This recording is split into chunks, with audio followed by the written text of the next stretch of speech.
Matthew chapter 11, verse 28, 29, 30. It says, "Come to me, all of you who are weary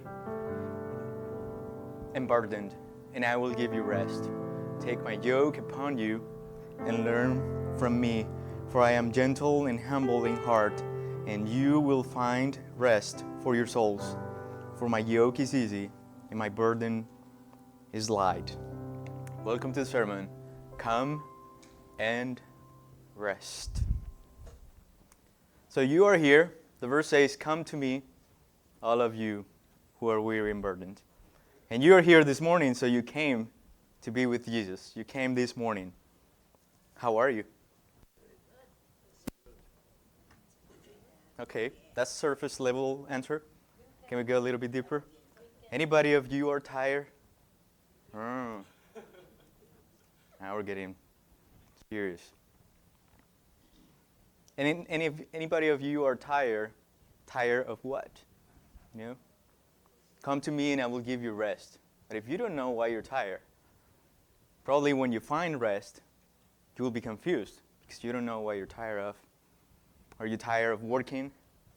Are you tired of doing the same? It's always the same thing. Always doing the same. Are you tired of drama?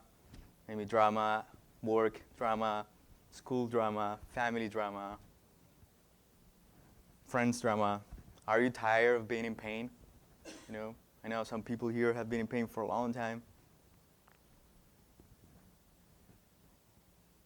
And verse 28 says, "Come to me, all of you who are weary and burdened, and I will give you rest." And the first word that Jesus is using is weary. And weary means like to work to exhaustion. To work like really hard to the point where you're like, I'm done with this. I'm so tired, I'm so exhausted. It's like another way to translate the word weary is like when you push yourself too much. You're like doing it to the point where you're like, you know what, I have pushed myself too much. And one interesting thing about this word, he's using two words, weary and burdened. And the word weary is an active word, the way it's structured in the grammar in the Greek. So that means that you are doing the action.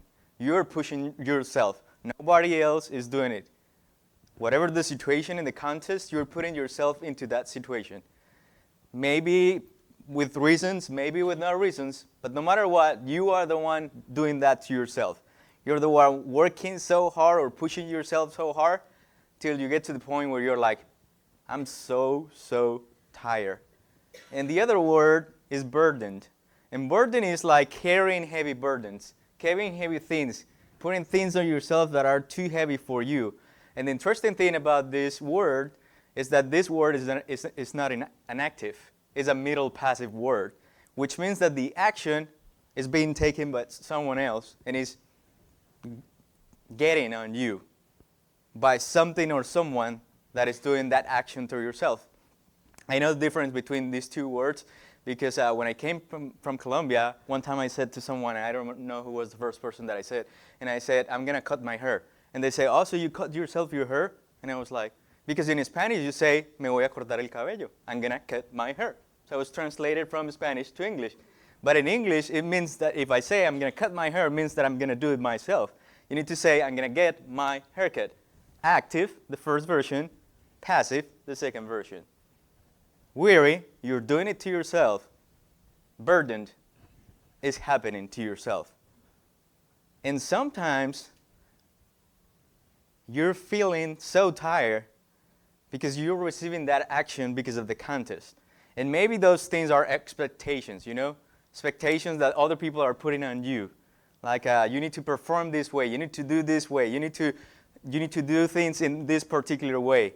Maybe parents to students, students to parents, maybe employees to employer, employer to employees, and all that dynamic. And it's like other people are putting those expectations in you. You should be doing this, and you should be doing it this way. And if you're not doing it that way, then something's wrong with you. So you have those expectations. Maybe some questions that you're carrying yourself. Maybe some requirements that someone else is putting on you. You should do that. You should do it this way. Maybe social pressure, maybe personal pressure. But it's something that is getting on us because of someone else or something else that is going on. How are you this morning? Weary? Burdened? Is something that you're pushing yourself to that? Or is something that someone else is putting on yourself? Matthew 12, which is the continuation of chapter 11, verse 20 through 30, it says, Matthew 12, verse 1, at that time, just after he said, for my yoke is easy and my burden is light, at that time, Jesus went through the grain fields on the Sabbath. His disciples were hungry and began to pick some heads of grain and eat them. So first thing that we notice here, that he's talking, come to me, all of you who are weary and burdened, and I will give you rest. And then he says, on that day, like on that time, on Sabbath, which is the day of rest for the Jews, and we're going to talk about that the following Sunday, which is a day to rest, they were together with Jesus. You know?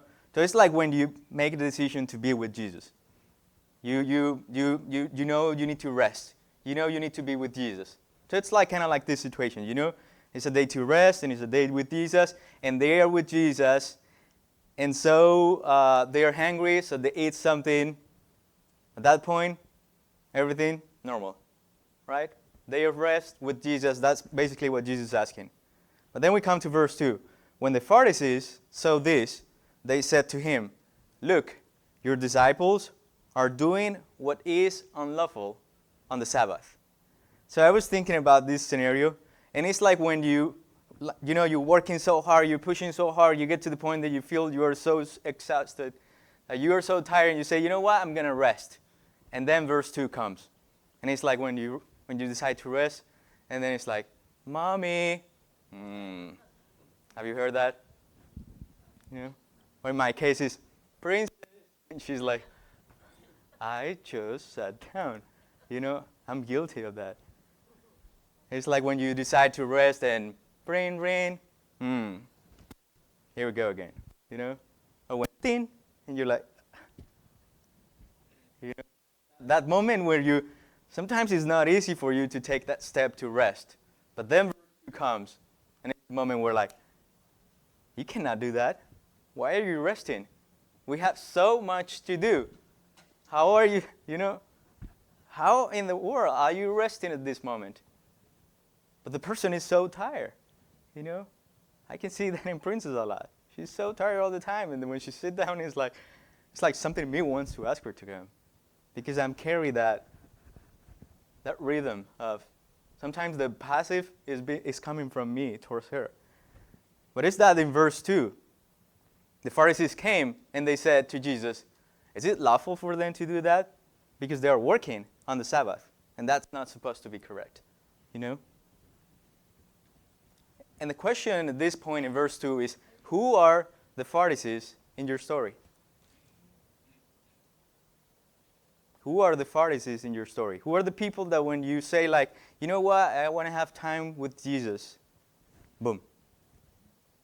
You know what, I'm going to go and I'm going to spend some time in the Bible, boom. You know what, I want to go to the church on Saturday night, boom. You know, I want to go this morning and I want to do this with Jesus, boom. Who are the Pharisees in this story? Sometimes it's people really close to you. Sometimes people that you don't even know. But no matter what, verse 2 comes in a lot of the times. And you need at that point to make a decision. The interesting thing about this is that Jesus says, come to me, and I, Jesus, will give you rest. So it's not that you're going to find rest because you're going to rest. It's because Jesus is going to give you that rest. And how can you see that in this story? Then we come to verse 3 through 7. He answered. Who's that? Jesus. Haven't you read that David did when he and his companions were hungry? He entered the house of God, and he and his companions ate the consecrated bread, which was not lawful for them to do, but only for the priests. Verse 5, or haven't you read in the law that the priests on Sabbath duty in the temple desecrate the Sabbath, and yet are innocent? I tell you that something greater than the temple is here. If you had known what these words mean, I desire mercy, no sacrifice, you will not have condemned the innocent. And the first thing that you see here is that Jesus could have said, hey guys, they're asking you something. Respond. Why are you doing that? You know, which is what normally happens in our context. We need to explain why I need this time. Let me explain to you why I'm so tired. And sometimes the other person doesn't understand that. It's like, really? Are you that tired? It's like, yes. That's me. I'm the Pharisee in this story. But the interesting thing about this situation is that Jesus is the one that is responding on their behalf. They said, why are you your disciples? That means that maybe Jesus wasn't doing that. Jesus was not doing anything unlawful, according to the Pharisees. But Jesus responded on their behalf because he is giving them the time and rest. He's responding on their behalf. If you come to him, he will give you rest. He can protect that time for you like he did with the disciples. He wasn't like, yeah, go, you respond, or yeah, I'm not sure about that. Why are you guys doing that? You didn't even ask me for that. You know? He was like, oh, yeah, you're asking about them? Let me. Respond to me this question. Boom, no answers. Respond to me this other question. Boom, no answers. Because if you understand that these are mercy and no sacrifice, you would have thought this in this point. It's like you can see Jesus protecting that time for you. Come to me, and I will give you rest. And then verse 29 says, in Matthew, in chapter 11, it says, take my yoke upon you and learn from me, for I am gentle and humble in heart, and you will find rest for your souls. And the yoke, go to the next slide, is that thing that two animals will put together so that they can push together in something, you know? And Jesus is like, take my yoke upon you, because it's like his way to, you don't have to do it by yourself, you know? Like we normally think that we need to do the things by ourselves or it's not going to be good, or the outcome is not going to be good. I need to do it my way. I need to do it this way. You know, I need to work so hard. And then at some point, maybe I'm going to rest. At some point, I'm going to do this and I'm going to do that. At some point, I'm going to serve. At some point, I'm going to be like spiritual, like, you know. But for now, I need to do it my way. And Jesus is like, take my yoke upon you because you don't have to do it by yourself. It's like a way, a figuratively way, so that we can be connected to him side by side. And he will be pushing with me the things that I cannot do, the things that I cannot carry, the things that I cannot accomplish by myself. He's like, why are you doing that by yourself? You don't have to do it by yourself. Take my yoke upon you, and let's do it together.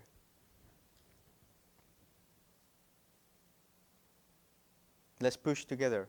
We can do it together. And the other part that I like about this verse is that it says, and you will find rest for your souls. It doesn't say for your body. Normally what we're looking for is a rest for my body. Like when we go to sleep. We go to sleep because we need rest for our bodies, so tomorrow morning then I can perform better. And I can continue my life. And I can keep going because there's so much to do. It's interesting that Jesus said, and you will find rest for your souls. Because your souls, when we were talking about loving God with all your soul, is the place where your feelings are setting. It's the place where your emotions are. And sometimes what we need is actually an emotional rest.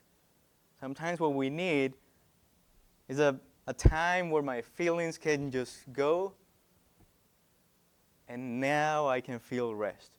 Sometimes I just need this safe space with Jesus, with all my emotions that I have been carrying, that I haven't been able to take out. I can pour them out to Jesus, and then I will find rest. Have you been in that situation where you're stuck because of something, and then you're able to express it out, and then you're like, whew, now, something feels better inside. And I think that's kind of like the idea that Jesus is giving, and you will find rest for your souls. Sometimes we're resting every night. Our bodies are constantly resting, and we have to do it. But sometimes we just feel the same. We woke up the next day, and it's like the same. I feel like if I didn't sleep at all, I feel like nothing else is going on, I'm trying to, I had lunch, and I was resting, but I don't feel any rest. It maybe it's because we're not finding rest for our souls. And that's the kind of rest that Jesus wants to give us. Take my yoke upon you, and you will find rest for your souls. And then we go back to the question in that sermon, how is your soul? How are your emotions? How are you feeling emotionally? How are you feeling spiritually? And another way to talk about the soul is that the soul is your real self. Sometimes you're portraying a personality that you want to show to one another. But inside, sometimes you're just like, I'm so done of this. I'm so tired. I don't even want to smile. But I just have to do it, I have to do it because then what? Then everything's just going to fall apart, Like Wayne was thinking yesterday, and he's sick, and I was like, how can I speak about this on Sunday? And I wasn't pushing him, but somehow I'm letting him do that.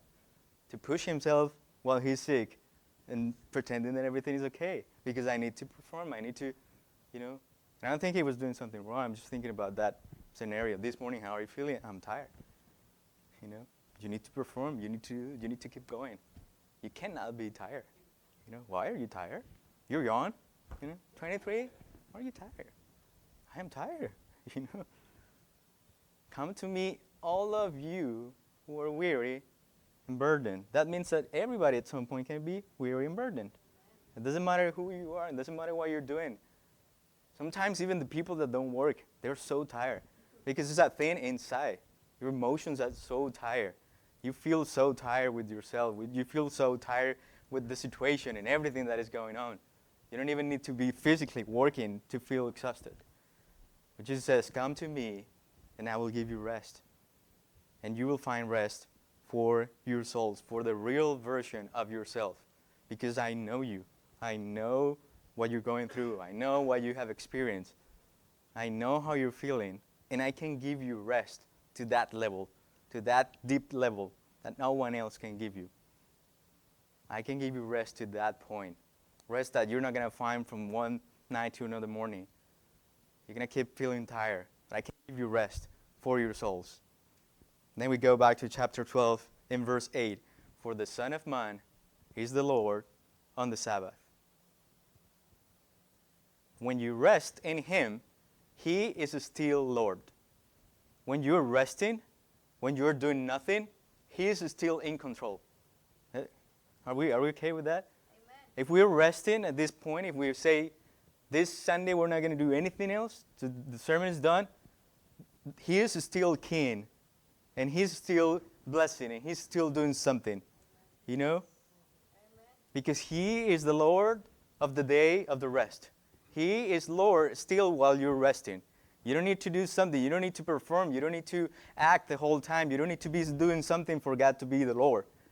He is Lord of that day of rest, of that time when you say, like, I'm so done, I'm so tired, I need to rest. He is still Lord. He is still in control because He is the Son of Man. And He is still the Son of Man while you're resting.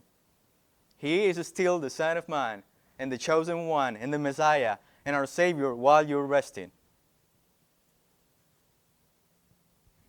He is still the Lord of your life, the Lord of your family, the Lord of the people that you're providing to, the Lord of the church, the Lord of this community, the Lord of everybody. He is still Lord, even if we're resting. And that's what He says in that verse. For the Son of Man is Lord on the Sabbath. And then we go to verse 9 and 10. Going on from that place, He went into their synagogue. And a man with a shriveled hand was there.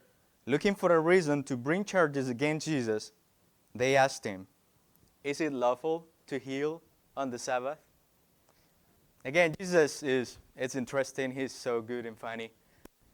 They were asking Him, is it lawful for them to pick up the things from the tree and eat them? And now He goes to their synagogue, to the place where they are the Lord's, to the place where they are working and governing. And then He goes exactly to that place. And then there's a person that has a shriveled hand. And then they ask Jesus, just to test Him, is it lawful to heal on the Sabbath? And you can see this in two ways. Can I do good on the Sabbath? Can I still do good while I'm resting? Because that's basically the question. And sometimes we answer that question to ourselves, it's not lawful. I need to do something in order to do good for the people around me. I need to do something, I need to be doing something in order to do good for myself. And where is that coming from? Who says, and where, in what part Jesus said, you need to always perform and do something in order to receive my blessings and my grace and my mercy? While we were still sinners, Christ died for us. We were doing the wrong things. You can do good on that day. We're going to talk about that next Sunday. And now the other question, which is more interesting, can I receive goodness while I'm resting? Because it was, again, on the Sabbath. That means everybody in that community was resting. It was a day for rest. The shriveled man, the man with the shriveled hand was resting. It was on the Sabbath. Everybody was resting on that day. Is it lawful to do good? And then the question for us, sometimes that we ask ourselves is, can I be blessed? Is God happy with me if I rest? Is God good with me if I decide to stop, slow down, and do something different? Is God happy with me at that point? That's the other side of the question. Is it lawful to heal on the Sabbath? Is it lawful? And then verse 11 and 13 says, He said to them, if any of you has a sheep and it falls into a pit on the Sabbath, the day of rest, will you not take hold of it and lift it out? How much more valuable is a person than a sheep? Therefore, is it lawful? It is lawful to do good on the Sabbath. That's the answer. It is lawful to do good on the Sabbath. It's legal to do good on the Sabbath. And then verse 13, and this is Jesus again. Then he said to the man, stretch your hand. Stretch out your hand. So he did it. And he was completely restored, just as sound as the other one. Come and rest. Come and be healed. You can be healed while you're resting. You can be healed while you are dedicated to rest and to spend some time with God and not to be doing anything.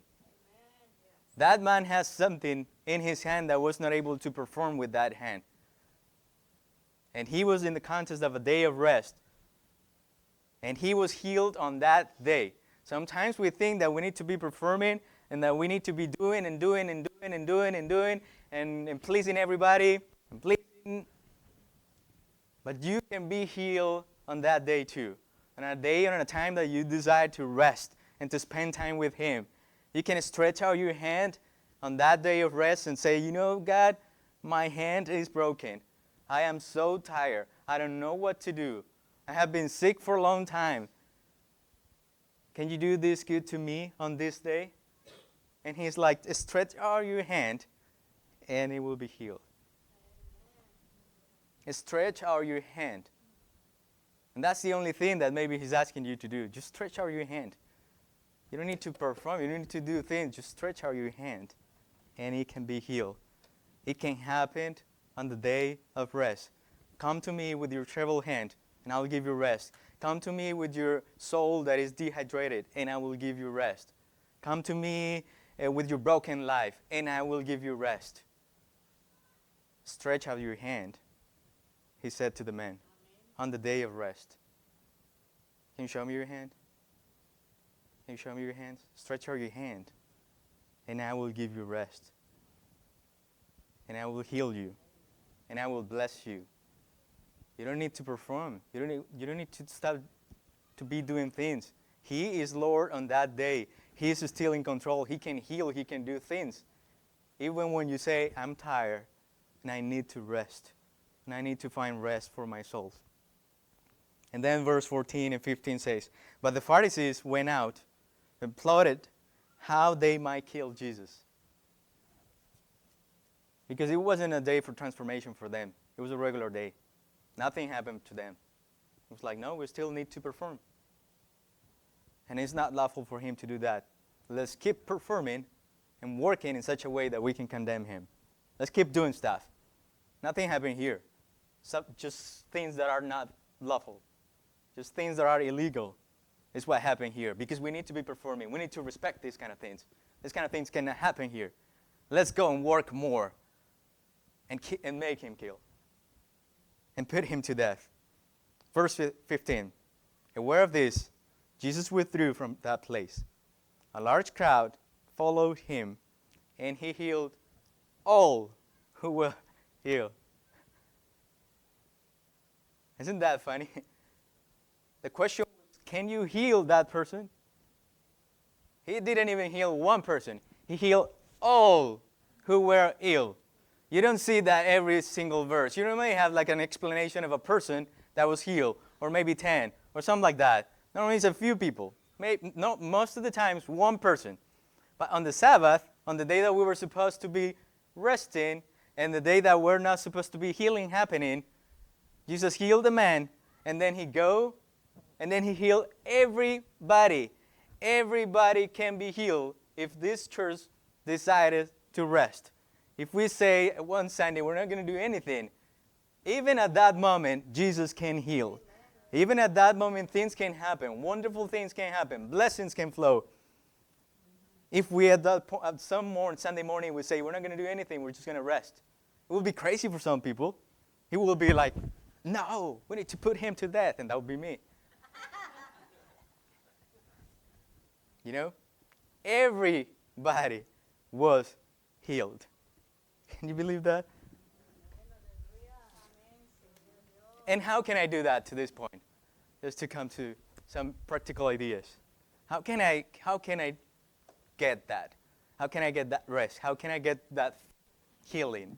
The first thing that Jesus said is, come.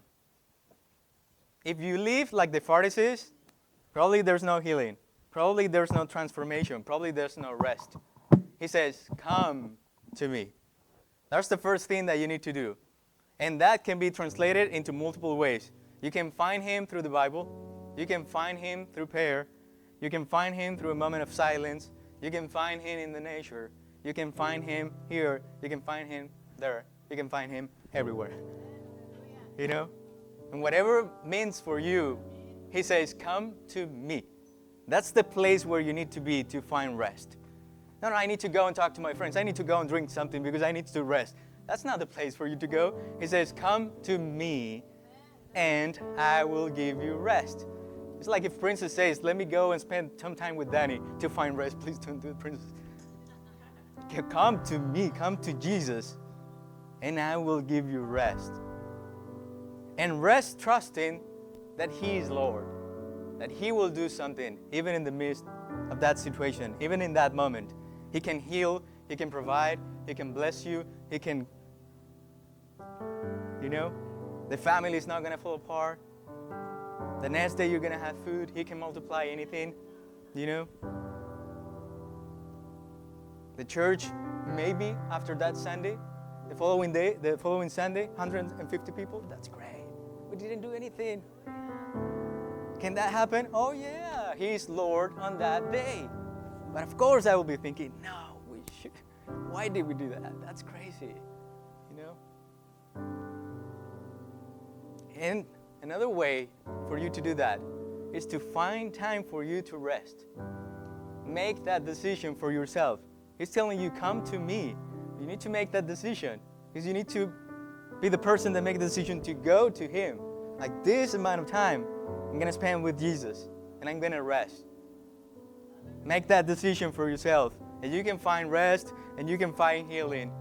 And I know you need that. I know I need that. We're going to be talking about this next Sunday as well. Matthew 11:28, it says, come to me, all of you who are weary and burdened, and I will give you rest. And we need that rest. I need that rest. God bless you.